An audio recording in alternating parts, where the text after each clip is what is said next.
Hello friend, welcome to my YouTube channel. आज के video में बात करेंगे एसएससी सीएचएसएल में न्यू वैकेंसी आई है। जो पोस्ट की बात करें तो एसएससी सीएचएल है, जो क्लरिकल वर्क होता है। एजुकेशन क्वालिफिकेशन की बात करें तो 12 पास है।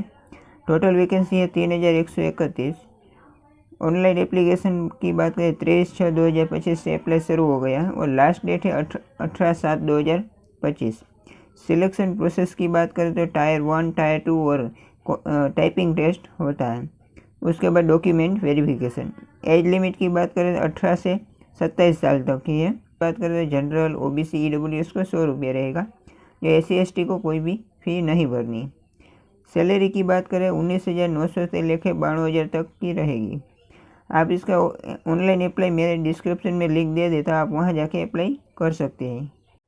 आज के वीडियो में इतना ही। मिलते हैं नेक्स्ट वीडियो में, तब तक के लिए सब्सक्राइब करें, लाइक करें और शेयर करें।